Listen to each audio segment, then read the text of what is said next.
భాగ్యలక్ష్మి దేవాలయం దగ్గర మీటింగ్ పెట్టడము, ఈ పర్యటించడం అంతా కూడా రాజకీయ దృక్పథంతో, రాజకీయ ఆలోచనతో కాదు. అట్లా చేయాలనుకుంటే కేవలం ఎన్నికలప్పుడు మాత్రమే చేస్తూ ఉంటాం మేము. ఎన్నికలు ఉన్నా ఎన్నికలు లేకున్నా కూడా ఈ పాత బస్తీలో ఉన్నటువంటి హిందూ సమాజాన్ని కాపాడుకోవాలన్న ఆలోచనతో ఇవాళ భారతీయ జనతా పార్టీ నాయకులం అందరం కూడా అక్కడ పర్యటిస్తున్నాం. కార్యకర్తల యొక్క ఇంట్లో ఫంక్షన్స్ అయినా కూడా ఏమైనా కూడా అక్కడ కార్యకర్తల దగ్గర ఇంట్లో పోయి కలిసి ప్రయత్నం చేయడం, ఆ చుట్టుపక్కల ఉన్నటువంటి హిందూ సమాజాన్ని పిలిచి మాట్లాడే ప్రయత్నం చాలా సందర్భాల్లో చేస్తున్నాం. కానీ అనుకున్నాం మేము వీళ్ళ భరోసా వస్తుంది, వీళ్ళు చాలా క్షేమంగా ఉంటున్నారని నమ్మకం ఉండే మాకు. కానీ ఈరోజు నేను చెప్తున్నటువంటి విషయాన్ని చూస్తే నిజంగా సభ్య సమాజం ఇవాళ తలదించుకోవాల్సిన పరిస్థితి, ఆలోచించాల్సిన పరిస్థితి. ఏ ప్రభుత్వానికైనా కూడా ప్రజల యొక్క సంక్షేమం ఎంత ముఖ్యమో భద్రత అంత ముఖ్యం. ఈ ప్రభుత్వాలు ప్రజలను రక్షించడానికి ఎంత తీవ్రమైన చర్యలు తీసుకుంటే ప్రజలు అంత సంతోషంగా ఉంటారు, అంత క్షేమంగా ఉంటారు. మన ఇంట్లో కానీ బయట ఎక్కడ కానీ చిన్న పిల్లలకు చిన్న దెబ్బ తగిలితే మన మనసు ఎంత చివుకుమంటుందో మనకు తెలుసు, ఎంత బాధ అనిపిస్తుందో మనకు తెలుసు. అక్కడ చిన్నపిల్లలు బాధపడుతున్నారు, ఇది జరిగింది అది జరిగింది అని చెప్పి బాధపడుతూ ఉంటాం మనం. ఎక్కడ చిన్నపిల్లలు జరిగినా కూడా తట్టుకోలేని పరిస్థితి, బాధపడే పరిస్థితి, తట్టుకోలేని పరిస్థితి. అటువంటి ఒక దారుణమైన సంఘటన వల్ల పాత బస్తీలో జరుగుతున్నాయి.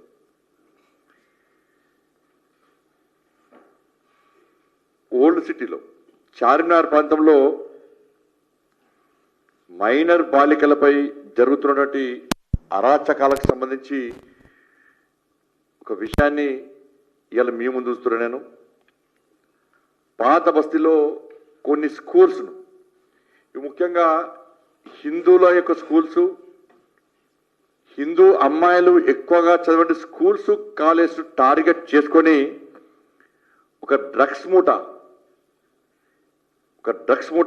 ముస్లిం యువకులకు సంబంధించి ఒక డ్రగ్స్ మూట అక్కడ మైనర్ అమ్మాయిలను 14, 15, 16 సంవత్సరాల యొక్క మైనర్ అమ్మాయిలను ట్రాప్ చేసి వాళ్ళ జీవితాలను సర్వనాశనం చేస్తున్నటువంటి దారుణ సంఘటనలు ఇవాళ ఈ చార్మినార్ ప్రాంతంలో జరుగుతున్నాయి. నేను చెప్పేది క్రైమ్ సినిమాలాగా అనిపిస్తుంది, కానీ పచ్చి నిజం. కేరళ ఫైల్స్ సినిమాలో ఎలాంటి దారుణాలు జరిగినాయో ఇవాళ హైదరాబాద్ ఫైల్స్ సినిమా తీసేంత స్థాయిలో ఇవాళ దారుణాలు ఇవాళ చార్మినార్ ప్రాంతంలో జరుగుతున్నాయి. దీనికి అండాదండ ఎంఐఎం పార్టీ స్థానిక డివిజన్ నాయకుల నుంచి ఎంపీల వరకు అక్బరుద్దీన్ ఓవైసీ కానీ, అసదుద్దీన్ ఓవైసీ కానీ, వాళ్ళ శాసనసభ్యులు కానీ, వాళ్ళ నాయకుల యొక్క కనుసన్నల్లో ఇదంతా జరుగుతుంది. వాళ్ళ నాయకత్వంలో జరుగుతుంది, వాళ్ళ స్వీయ రక్షణలో ఇవంతా జరుగుతూ ఉన్నది.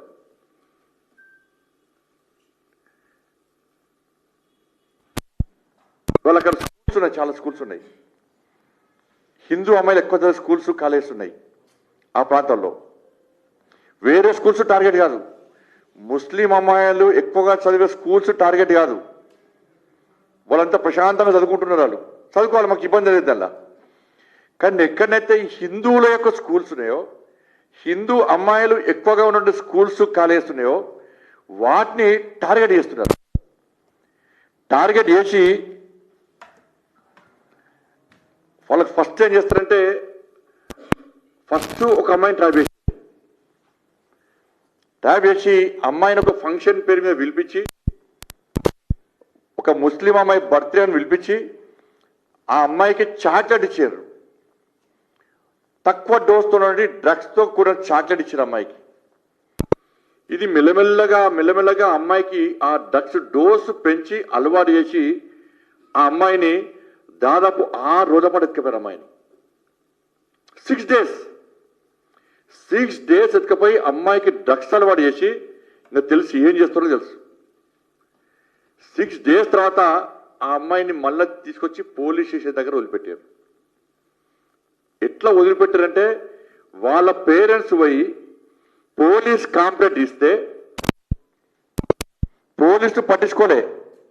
ఎఫ్ఐఆర్ చేస్తారు. ఎఫ్ఐఆర్ చేశాక 4 days తర్వాత తిప్పి లాస్ట్కి 4 days తర్వాత వాడంతా వాడుకొని వచ్చి పోలీసు దగ్గర వదిలిపెట్టి పోతాడు. వదిలిపెట్టినాక ఏమవుతుంది, పోలీసు వాళ్ళు ఏం చేస్తారంటే చేస్తే ఒక ఎఫ్ఐఆర్ చేస్తారు, దాని డ్రగ్స్ కేసు పెడతారు, ఫోక్సో కేసు పెడతారు, అన్ని పెడతారు. దానిలో వ్యక్తిని అరెస్ట్ చేయరు. మీ అమ్మాయి మీకు వచ్చింది కదా, అమ్మాయిని ఏం చేయలేదు కదా, మీరు ఏం మాట్లాడకండి. మీరేమన్నా మాట్లాడితే వాళ్ళు వచ్చి మళ్ళీ ఆయన అమ్మాయిని చంపుతారు. ఇది ఎవరు చెప్తారు? ఇది పోలీసు వాళ్ళు చెప్తారు. ఇది స్థానిక కూడా కొంతమంది పోలీసు వాళ్ళు చెప్తారు. ఆ అమ్మాయి పేరెంట్స్ ఏమనుకుంటారు, నిజంగా ఇది వాస్తవమే కావచ్చు, మా అమ్మాయి అయితే మాకు దక్కింది, ప్రాణాలతో దక్కిందని చెప్పి అమ్మాయి మన పేరెంట్స్ వెళ్ళిపోతుంది. ఇది మొదటి సంఘటన జరిగింది. దీని తర్వాత అదే అమ్మాయిని లోపరుచుకొని డ్రగ్స్ ఇచ్చి నగ్నంగా వీడియోలు తీయడము, వాళ్ళని అన్ని రకాలుగా శారీరక దోపిడీ చేయడము, మీరు బయటికి పోయి ఏమన్నా చెప్తే ఈ వీడియోలు సోషల్ మీడియాలో పోస్ట్ చేస్తాం, మీ కాలనీ ఏరియాలో పోస్ట్ చేస్తాం, మీ స్కూల్ గ్రూప్లలో దీన్ని సర్క్యులేట్ చేస్తాం, మీ అమ్మా నాన్నను చంపేస్తాం. నీకు మళ్ళా డ్రగ్స్ కావాలంటే ఎప్పుడైనా మా దగ్గరికి రావచ్చు, మేము డ్రగ్స్ ఎప్పుడైనా అప్పుడు ఇస్తాం. ఒక్కసారి 2 సార్లు డ్రగ్స్ అలవాటు అయిన తర్వాత ఆ అమ్మాయిలకు ఎట్లుంటుందంటే ఆ డ్రగ్స్ తీసుకోవాలని చెప్పి ఆలోచన ఉంటా ఉంటుంది. ఇవాళ ఇదే పరిస్థితి ఆడ స్టార్ట్ అయింది. ఒక్క అమ్మాయిని ట్రాప్ చేసి నెక్స్ట్ ఏం చేసిండ్రు,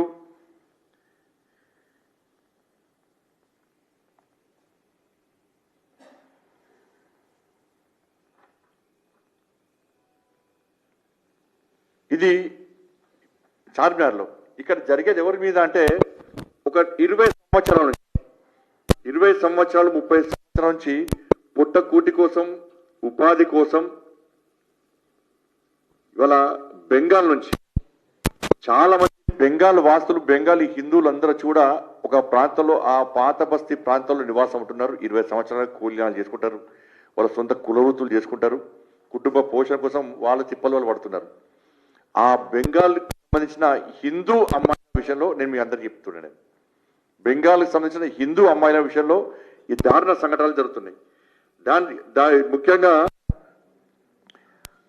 ఆదిల్ అలియాస్ అజీజ్, ఆదిల్ అలియాస్ అజీజ్ వీడు ఈ పాల్తీగాడు ఒక్క కేసు కాదు, వీడు గ్యాంగ్ లీడర్. వీటితో పాటు పెద్ద డ్రగ్స్ గ్యాంగ్, ఇది పెద్ద రాకెట్. ఇది డ్రగ్స్ గ్యాంగు, ఇది పెద్ద రాకెట్. ఇది వీని గ్యాంగ్లా దాదాపు 30-40 మంది కంటే ఎక్కువ మంది వీని గ్యాంగులో ఉంటారు. వీళ్ళంతా కూడా ముస్లిం యువకులు. వీళ్ళందరూ కూడా మీకు ఎగ్జాంపుల్ చెప్తా. 26th రోజు 26/10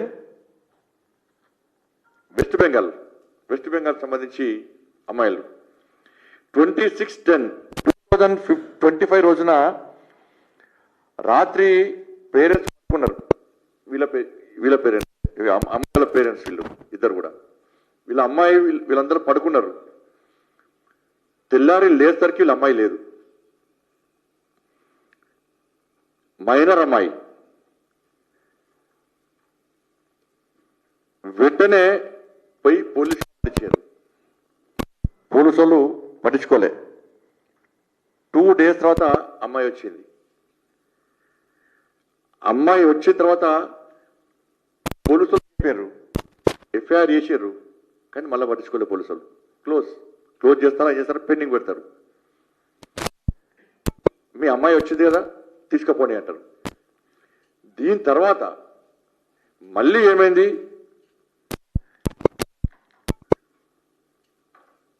పోయి సార్ మా అమ్మాయిని పట్టుకపోయింది ఎవరు అని వీళ్ళు అడిగితే 30th రోజు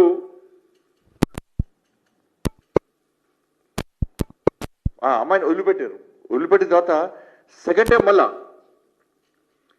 సెకండ్ టైం మళ్ళా ఈ అమ్మాయి మళ్ళా పోయింది, డ్రగ్స్కి అలవాటు అయిపోయింది. ఇక ఈ అమ్మాయి మళ్ళా అమ్మాయిని తీసుకుపోయారు వాళ్ళు తీసుకుపోయిన తర్వాత పోలీస్ స్టేషన్ పోతే పట్టించుకోలేదు పోలీసు వాళ్ళు. మళ్ళీ అమ్మాయి వస్తుంది కదా, వచ్చినప్పుడు తీసుకుపోండి. ఇది సమాధానం, అక్కడ కొంత అధికారుల సమాధానం. మొన్న పోయింది కదా వచ్చింది, మళ్ళీ పోయింది కదా మళ్ళీ వస్తుంది. ఎవరు చంపరు, ప్రాణాలతో వస్తే సరిపోతుంది కదా మీకు. ఇది లోకల్ కానిస్టేబుల్తో పాటు పోలీసు వాళ్ళు ఇచ్చే సమాధానం. అక్కడ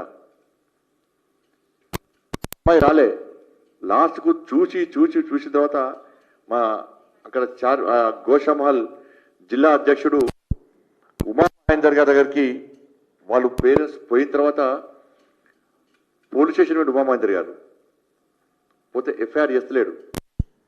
లాస్ట్కు ఎఫ్ఐఆర్ చేస్తారా చేయరా అని ప్రశ్నించాక ఎఫ్ఐఆర్ చేసిన తర్వాత పట్టుకొస్తలేరు. నాకు ఫోన్ చేసిన తర్వాత నేను మా లీగల్ సెల్ ఆంతో రెడ్డి గారికి ఫోన్ చేసి దీని మీద నేను ఢిల్లీలో ఉన్నా, మణిపూర్లో ఉన్నా, దీని మీద ఒక సీరియస్ చూడండి అని చెప్పిన తర్వాత ఏబిఎస్ కార్పస్ పిటిషన్ చేస్తామని మా అడ్వకేట్స్ చెప్పిన తర్వాత అప్పుడు ఎంత ఘోరమైన విషయం అంటే లోకల్ ఉన్న ఆ ఎస్ఐ ఏం చేసి తెలుసా, ఎవరు పట్టుకపోయినారు అంటే మళ్ళా వాడే ఆదిల్ సార్.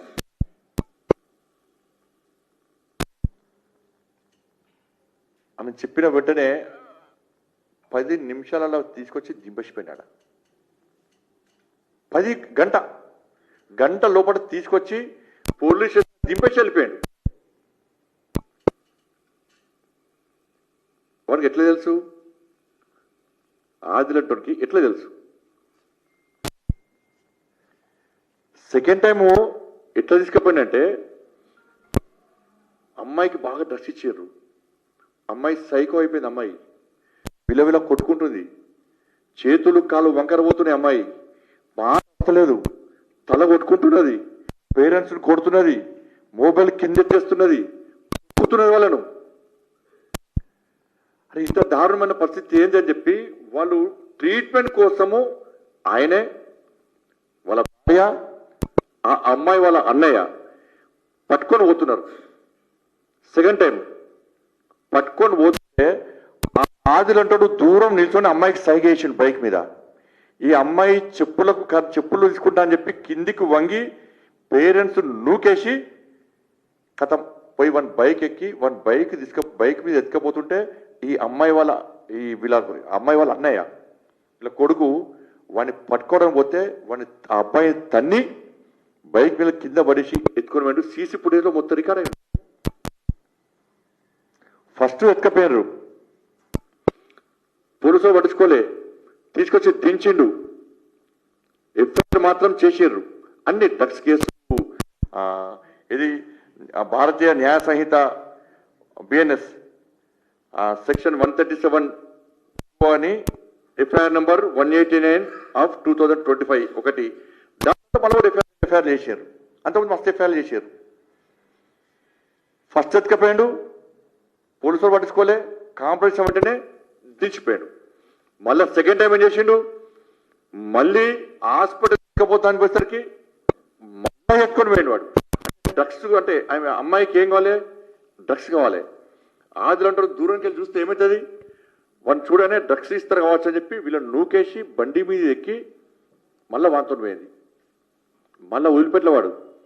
వీళ్ళు నెక్స్ట్ డే పోయిన తర్వాత మీరు కేసు బుక్ చేస్తారా, బుక్ చేయాలని చెప్పి మేము హేబియస్ కార్పస్ పిటిషన్ వేస్తాము అంటే అప్పుడు స్థానిక ఎస్ఐ వానికి ఫోన్ చేస్తే వాడు తీసుకొచ్చి బాజాప్తా పోలీస్ స్టేషన్ ముందు దించిపోయాడు.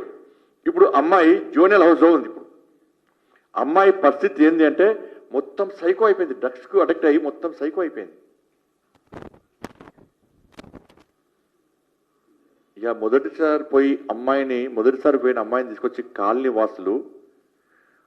వాసులు అందరూ కూడా ఏం జరిగింది ఏందని వాళ్ళ పేరెంట్స్ ప్రశ్నిస్తే ఆ అమ్మాయి చెప్పిన విషయం ఏంటంటే, ఫస్ట్ నన్ను ఒక ముస్లిం అమ్మాయి వచ్చి నన్ను ఫలానా వ్యక్తుల దగ్గర తీసుకుపోయింది,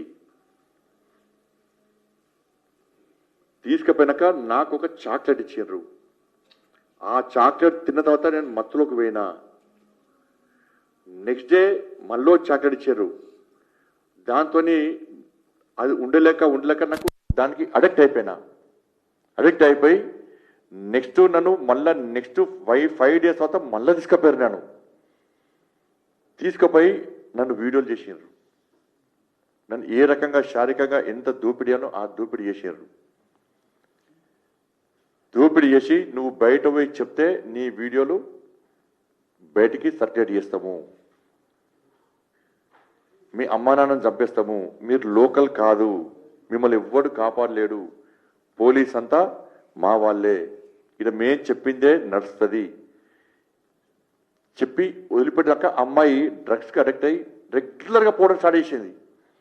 పోయినాక రాను ఏం చేసాడు వీళ్ళు, నువ్వే కాదు మేము ఏ అమ్మాయిని చూపడితే ఆ అమ్మాయిని నువ్వు తీసుకొని రావాలి మా దగ్గరికి, మేము ఫలానా అమ్మాయిని టార్గెట్ చేస్తే ఆ అమ్మాయిని నువ్వు తీసుకొని రావాలి, తీసుకొని వస్తే నీకు డ్రగ్స్ ఇస్తాం, లేకుంటే నీకు డ్రగ్స్ ఇవ్వము, డ్రగ్స్ ఇవ్వకపోవడమే కాకుండా నేను ఈ విధంగా టార్చర్ చేస్తాం. ఈ ఒక్క అమ్మాయి చాలా మంది అమ్మాయిలు తీసుకుపోయింది.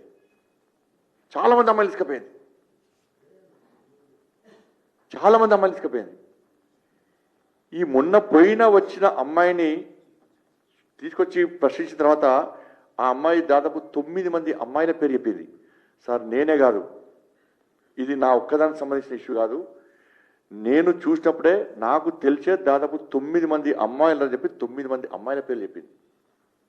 మనకు తెలిసి ఓన్లీ 9 మంది అమ్మాయిలే.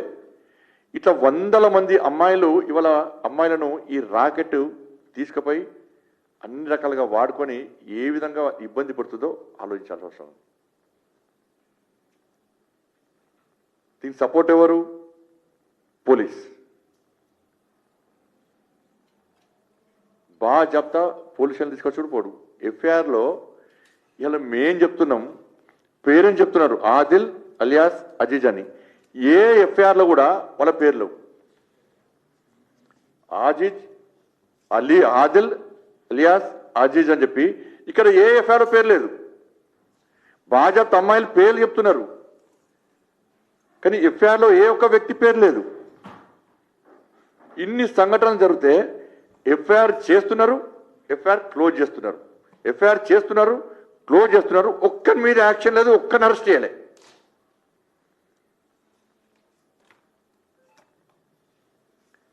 ఒక పోలీస్ అధికారి అంటాడు ఇది కామన్, నీ ఇంట్లో నీ బిడ్డకో నీ చెల్లెకో అయితే కామన్ అనుకుంటావు నువ్వు, నీ ఇంట్లో నీ బిడ్డకో నీ చెల్లెకో అయితే నీ కామన్ అనుకుంటావు, నీ ఇంట్లో నీ భార్య పిల్లలందరూ క్షేమంగా ఉండాలి, బాగుండాలి, ఉండాల్సిందే. కానీ పరాయి అమ్మాయిలు మాత్రం పోవాలి. ఇది మీ ప్రవర్తన, మీ పాలసీ ఇది. దీనికి కారణం ఎవరు?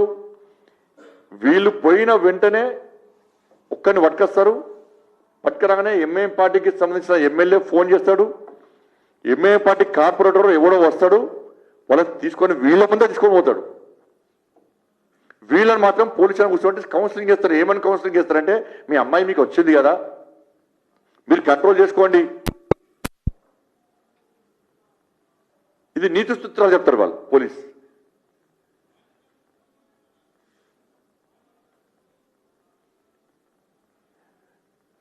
కారణమైంది పాత బస్తీలో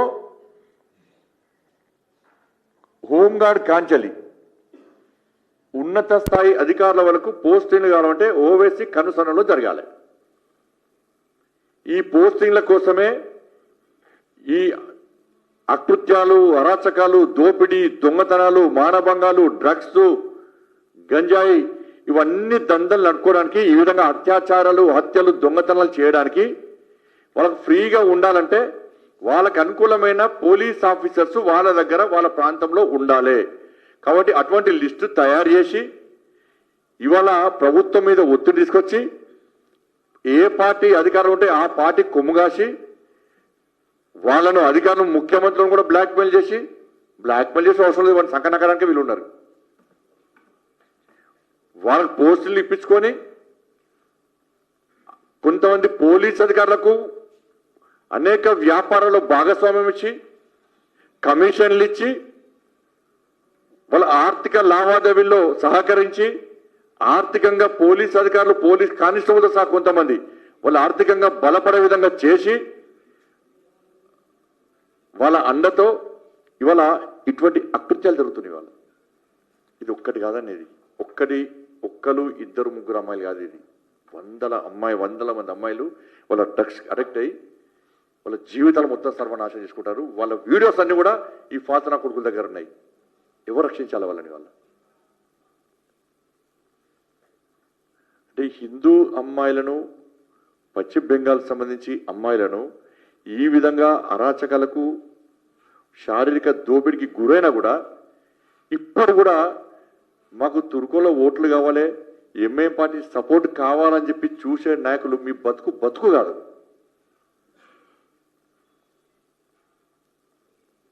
ఆ బతుకోది అవసరం లేదు మీకైతే. రాజకీయాలు ఉంటాయి. ఇది రాను ఒక్క ఓటు సిటీ పశ్చిమ బెంగాల్ అమ్మాయిలకే పరిమితం కాదు. ఇది రేపు మీ ఇంటి దాకా వస్తుంది, మా ఇంటి దాకా వస్తుంది. అప్పుడు బాధ తెలుస్తుంది.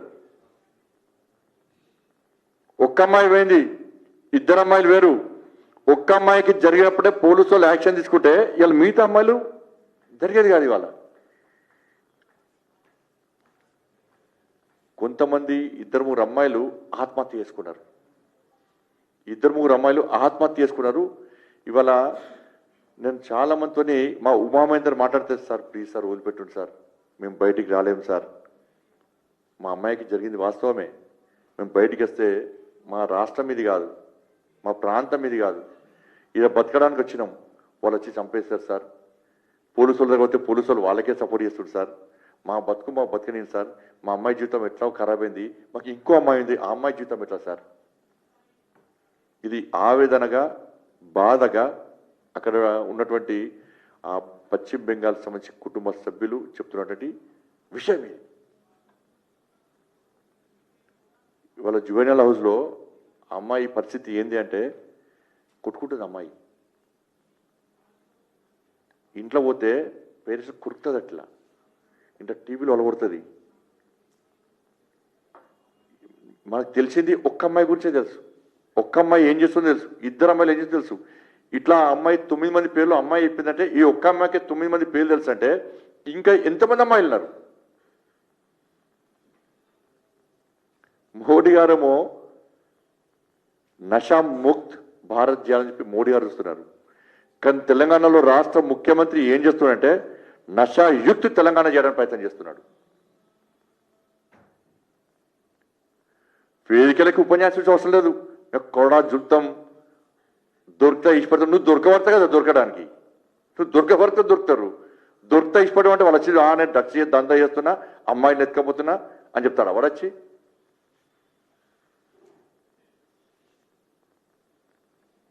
ఇది వందల మంది అమ్మాయిల జీవితాలు సర్వనాశనమైనాయాడా? ఇది మామూలు విషయం కాదు. వాళ్ళు చెప్తుంటే ఏడుస్తుంటే వాళ్ళు నేను వచ్చి నాకు వాళ్ళ పొద్దున వచ్చి నాకు చెప్తుంటే బాధ అనిపించింది. వాళ్ళ మీద కూడా ఏడుస్తున్నారు. కొన్ని కుటుంబాలు ఇక్కడి తిరిగి వెళ్ళిపోయినాయి వాపస్. మళ్ళీ తిరిగి పశ్చిమ బెంగాల్కి మళ్ళీ వెళ్ళిపోయినాయి కొన్ని కుటుంబాలు ఈ బాధలు తట్టుకోలేక. ఒక్క కుటుంబంలో అక్కను పట్టుకపోయి అక్కని డ్రాబేసి నెక్స్ట్ చిల్లం పట్టుకపోడు. ఒక్క అమ్మాయిని డ్రాబేసి మొత్తం వీళ్ళందరినీ పట్టుకపోయి ఇలా వాళ్ళను శారీరకంగా ఎట్లా చేసినట్టే ఇది మామూలుగా ఇది చెప్పలేము కూడా. వాళ్ళు చెప్పిన విషయాలన్నీ కూడా బయటికి చెప్పలేము కూడా.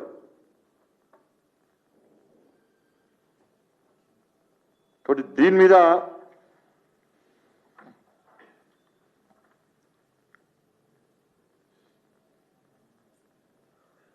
ఏం చర్యలు తీసుకుంటే ప్రభుత్వం,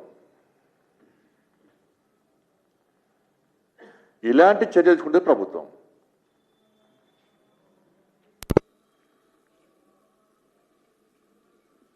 ఒకటి రెండు సంఘటనలు మాత్రమే మీకు చెప్పిన, ఒకటి రెండు సంఘటనలు మాత్రమే. వందల సంఘటనలు నేవి. మీరు ఆ బెంగాల్ పరిసర ప్రాంతాల్లో పోయి ఒక్కొక్కరు పోయి తెలియకుండా పోయి ఒక కుటుంబాన్ని కదిలిస్తే వాళ్ళు మీద వాడు ఏడుస్తారు, మా పిల్ల జీవితం ఖరాబ్ అయింది కానీ బయటికి చెప్పుకోలేము. ఇద్దరు పేరెంట్స్ కూడా ఆత్మహత్య చేసుకునే ప్రయత్నం చేశారు, ఇద్దరు పేరెంట్స్. కానీ 2-3 సంవత్సరాల నుంచి నాకు తెలిసి వాళ్ళు చెప్పిన దాని ప్రకారం ఒక 3-4 సంవత్సరాల నుంచి నడుస్తుంది. ఇంతవరకు ఏ ఒక్క వ్యక్తిని అరెస్ట్ చేసి ఏ ఒక్క వ్యక్తి మీద చర్యలు తీసుకున్న దాఖలాలు లేవు. సపోర్ట్ చేసే వ్యక్తులకు ఇంగిత జ్ఞానం ఉండాలి. పైసలు ముఖ్యం కాదు, మీ వ్యాపారాలు ముఖ్యం కాదు, మీ పోస్టింగ్ ముఖ్యం కాదు.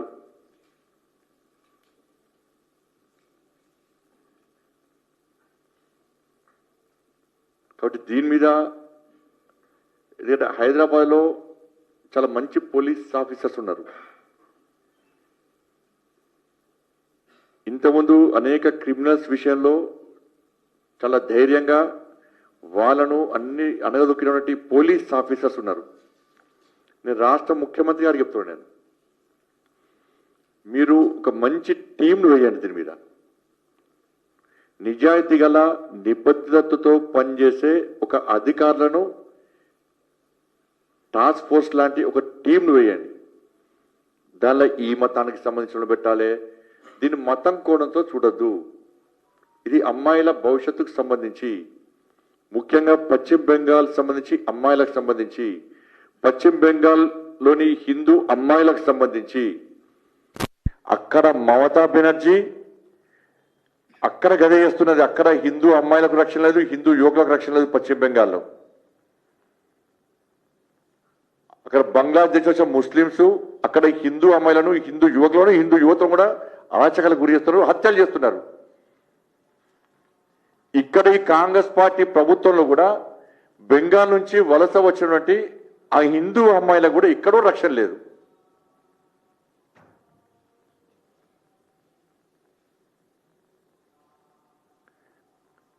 కాబట్టి దీని మీద మంచి టీం వేయండి. ఫస్ట్ వెంటనే ఓవైసీ యొక్క ప్రభావితం లేకుండా, ఎంఐఎం పార్టీ నాయకుల యొక్క పైరవులు లేకుండా, రికమెండేషన్స్ లేకుండా పాత బస్తీలో పోలీస్ అధికారులు మొత్తమే షిఫ్టింగ్ జరగాలి. బదిలీలు చేయండి, యుద్ధ ప్రాతిపదికన జరగనియండి. ఇది ఎవరి ఒత్తిడికి రాష్ట్ర ప్రభుత్వం లోను కావద్దు. రాష్ట్ర ముఖ్యమంత్రి స్వయాన హోంమంత్రి ఓవైసీ లెటర్ రాస్తే, ఓవైసీ ఫోన్ చేస్తే మీరు ఆయనకే కొమ్ము కాస్తారంటే ఇక మిమ్మల్ని సమాజం, హిందూ సమాజం క్షమించదు. మేము పాత బస్తీనే కొత్త బస్తీ చేద్దామనుకుంటే పూర్తిగా కాంగ్రెస్ పార్టీ ప్రభుత్వం వచ్చినా, గతంలో బీఆర్ఎస్ పార్టీ ప్రభుత్వం కూడా పూర్తి భాగ్యనగరాన్ని, సికింద్రాబాద్తో సహా మొత్తం పూర్తి భాగ్యనగరాన్ని పాత బస్తీ చేయాలనుకుంటున్నారు. వాళ్ళకి కావాల్సింది ఓట్లు, వాళ్ళకి కావాల్సింది అధికారం, వాళ్ళకి కావాల్సింది పైసలు, వాళ్ళకి కావాల్సింది ప్రభుత్వం బాగుండాలి, వాళ్ళ సహకారంతో ప్రభుత్వం ఏర్పడాలి. మనకు కూడా పిల్లలు ఉంటారు, మన ఇంట్లో చిన్న పిల్లలు అంత మైనర్ అమ్మాయిలే, అందరు 16 సంవత్సరాల లోపు అమ్మాయిలు అందరూ కూడా.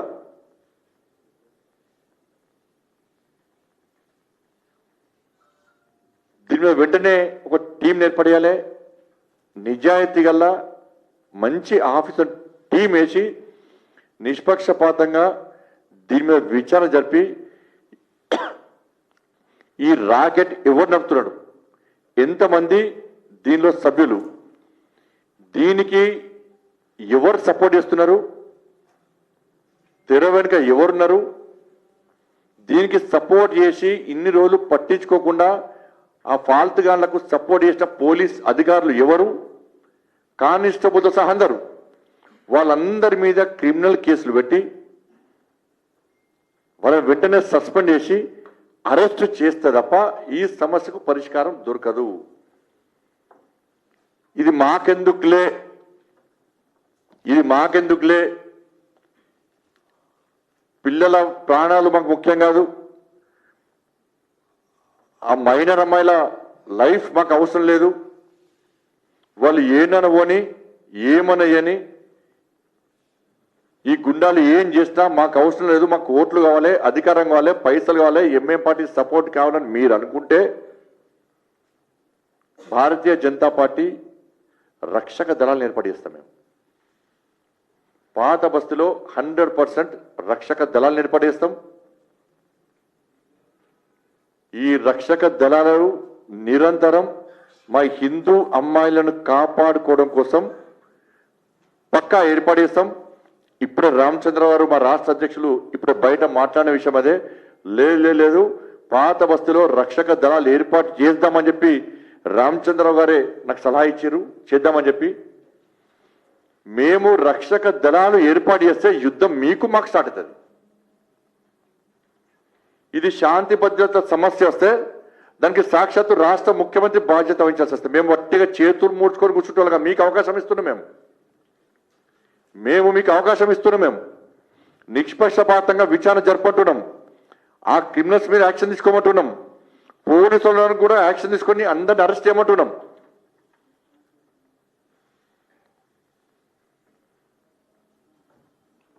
మీరు కనుక చేయకుంటే గోరక్షకు సంబంధించి ఏ విధంగా దళాలు హిందూ వాహిని బజరంగ దళాలు వాళ్ళు హిందూ ధర్మ రక్షణ కోసం పనిచేస్తున్నారో పాత బస్తీతో సహా ఈ భాగ్యనగర్లో రక్షక దళాలు మేము ఏర్పాటు చేస్తే మేము కూడా డ్రెస్ లేని పోలీసుగా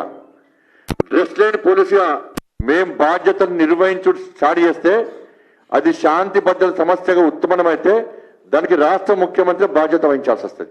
నేనేదో ఆవేశంతో రాజకీయతో చెప్తలేను, బాధతో చెప్తున్నా, ఆవేశంతో చెప్తున్నా. ఇవాళ ఒక్క అమ్మాయి కాదు, 2 అమ్మాయిలు కాదు, 100 మంది అమ్మాయిల జీవితాలను నాశనం చేస్తే రాష్ట్ర ముఖ్యమంత్రి నీ ఇంటెలిజెన్స్ ఏమైంది నీ ఇంటెలిజెన్స్?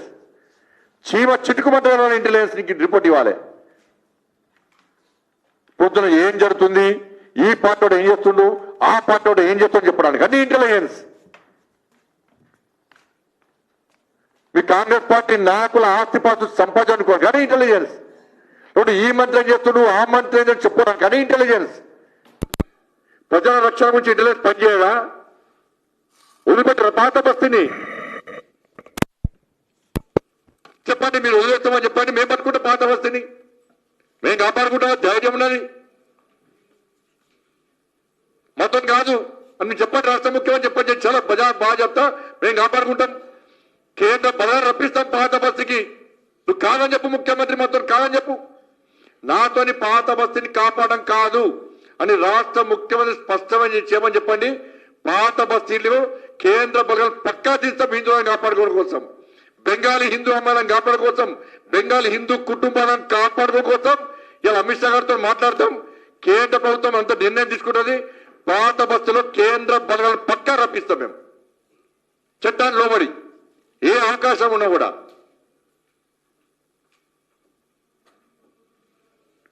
ఇంత జరుగుతుంటే ఇంటెలిజెన్స్ ఫెయిల్ అయిపోయింది తెలంగాణ రాష్ట్రంలో.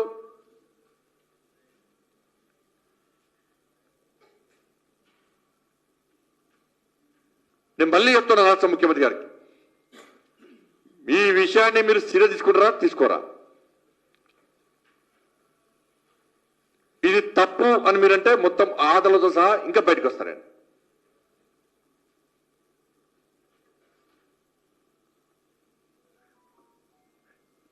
నేను మళ్ళీ చెప్తున్నా, మీరు వెంటనే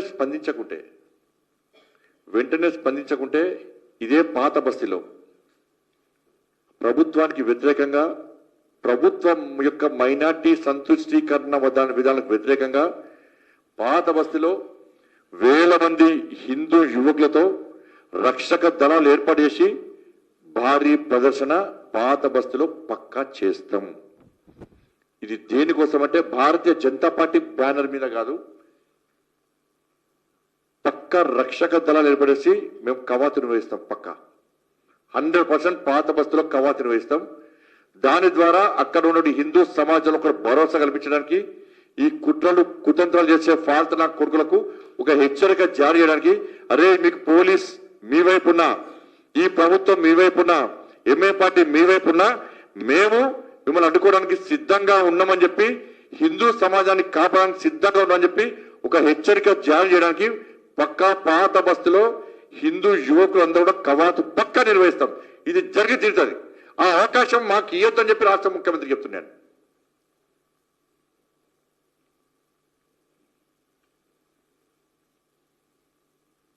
ఇది మామూలు సంఘటన కాదన్న. ఇది 2 days నుంచి వాళ్ళ బాధలు ఇని నాకు అసలు మైండ్ పనిచేస్తలేదు. అంత ఘోరమైన సంఘటన. వాళ్ళు చెప్పిన విషయాలు రాత్రి పడుకున్నా గుర్తొస్తున్నాయి, రాత్రంతా అవే గుర్తొస్తున్నాయి.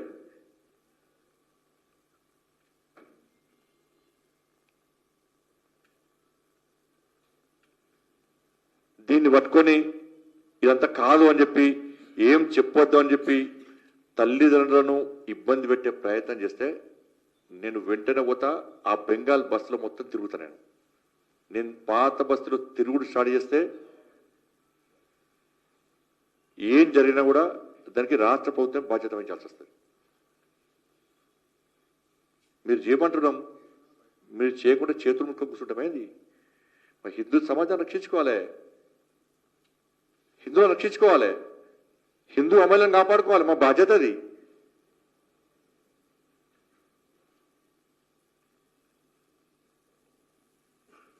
వెంటనే విచారణ జరపాల్సిందిగా, రక్షించాల్సిందిగా రాష్ట్ర ముఖ్యమంత్రి గారిని నేను విజ్ఞప్తి చేస్తున్నా. ఇవ్వాలంటున్నా నేను. వాళ్ళు ఇవ్వకుండా మేము ఇస్తాం.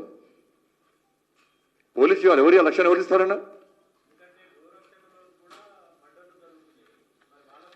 అందుకే తెలంగాణలో గో రక్షకుల చేతిలో ఆయుధాలు ఉండాలి, కానీ గో భక్షకుల చేతిలో ఆయుధాలు ఉంటున్నాయి.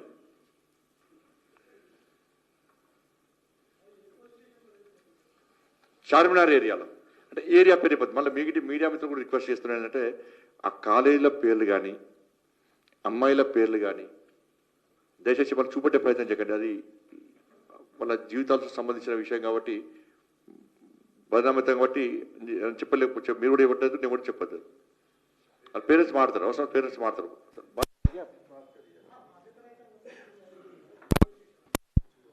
ఆ చార్మినార్ ఏరియా పరిస్థితి అంటే ఆ బస్తా ఉంటాయి కదా, చూస్తాం డెడ్ లైన్ చూస్తామయ్యో,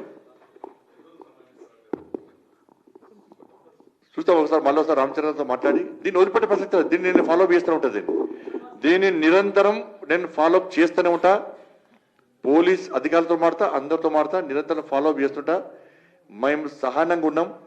ఆ సహనాన్ని పిరికితనంగా భావించొద్దని మాత్రం చెప్తున్నాను. నేను తప్పకుండా అందరితో మాడతా, డీజీ గారితో మాడతా, సిపి గారితో మాడతా. నేను మళ్ళీ చెప్తున్నా, అక్కడున్న పోలీస్ అధికారులు చెప్తున్నా, మీరు పోయి అక్కడ మళ్ళీ వీళ్ళని బెదిరించే ప్రయత్నం చేస్తే నీ పోలీసుని నేనే వేస్తా. నీ స్టేషన్లకు వచ్చి నీ చైర్ ముందు నేనే కూర్చుంటా. ఆడికే డీజీపీ గారు రావాలి, ఆడికే సిపి గారు కూడా రావాలి. నీ ఓవేసి వస్తే నీ ఓవేసి రమ్మని మన అయ్యం కూడా రమ్మంటామంటే అక్కడికి వచ్చి కూర్చుంటా. నేను అన్ని దీనిలో ఇన్కమ్ పోయేటోడు కాదు. నేను దీనిలో హోమ్ మినిస్టర్ అనేది పక్క పెట్టి పోలీసులను కూడా వస్తాను. నేను మళ్ళీ వాళ్ళని వేధించే ప్రయత్నం చేస్తే, వాళ్ళు బెదిరించే ప్రయత్నం చేస్తే, విచారణ పేరుతో బెదిరించే ప్రయత్నం చేస్తే, అమ్మాయి ఇంకా జూనియర్ హౌస్లో ఉందని ఇంకా 4 days ఇప్పటికి 5 days ఇప్పటికి.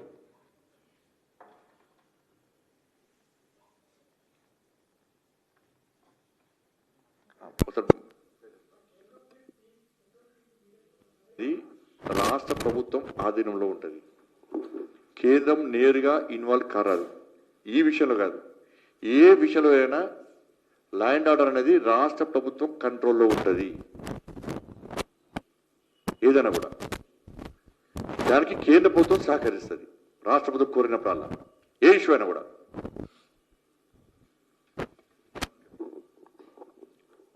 कि हमारे बच्चे के साथ ऐसा हो रहा, ओल्ड सिटी पे ऐसा ये चल रहा कि कुछ मुस्लिम बच्चे हम हिंदू बच्चों को लेके जाके ब्रेन वॉश कर रहा, उसको नशा करा रहे, कुछ तो भी नशा करके उसको माइंड में ऐसा डाल दे रहे, मम्मी पापा सब दुश्मन बन जा रहे. तो ये सब ऐसा नहीं होना बोल के सर हम लोग गाँव चले जाते थे. तो गाँव से कुछ हमारा लीडर वहाँ पे बीजेपी लीडर फोन करा सर को, फोन करके बोला कुछ देखो हेल्प करो.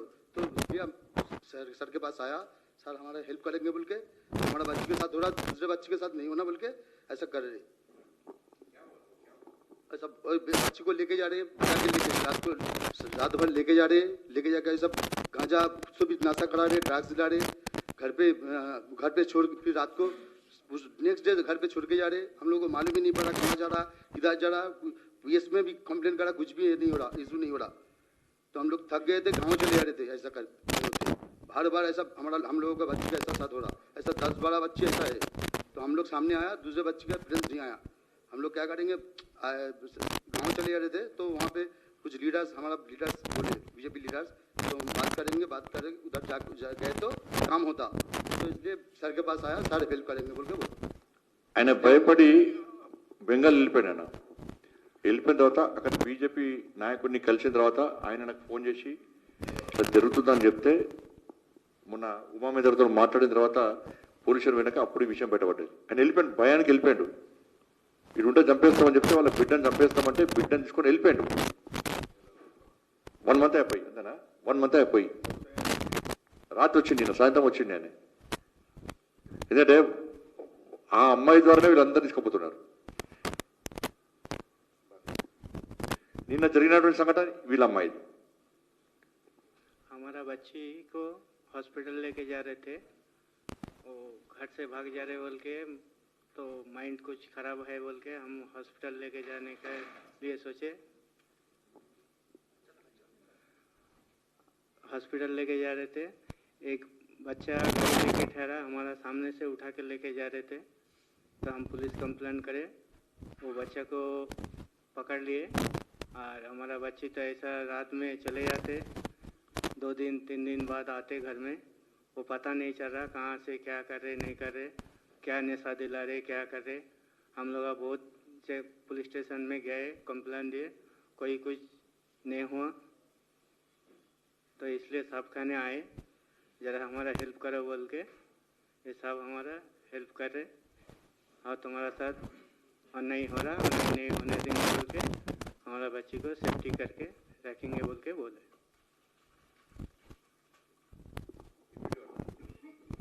వీడియో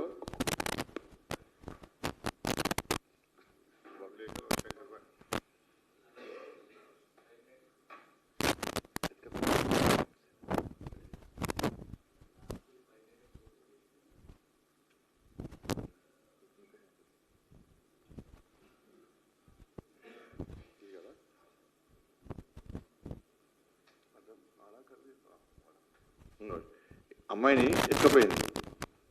పేరెంట్స్ పక్కన ఉన్నారు. అమ్మాయి పేరెంట్స్ నూకేసి బండి మీద ఎక్కినాడు. బండి మీద ఆ బండిని పట్టుకోవడానికి పోతే వాళ్ళందరినీ కింద దనేసి వాడు వీడియో పట్టుకొని పెట్టు బండి మీద ఎక్కిపోయినాడు.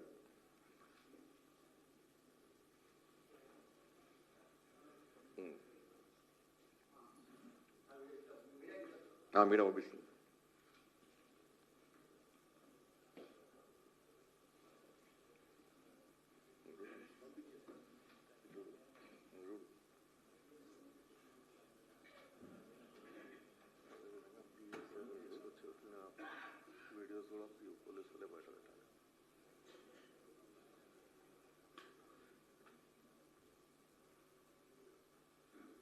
ఇదొక వీడియో ఇట్లా శంకరమే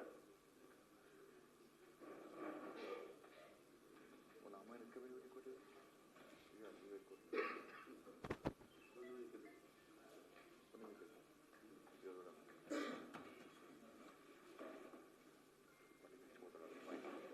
తమ్ముడు ఇది అమ్మాయి కాదు,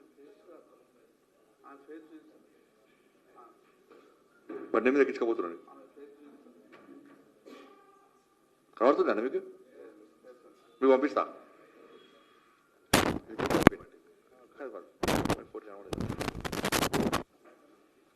ధన్యవాదాలండి.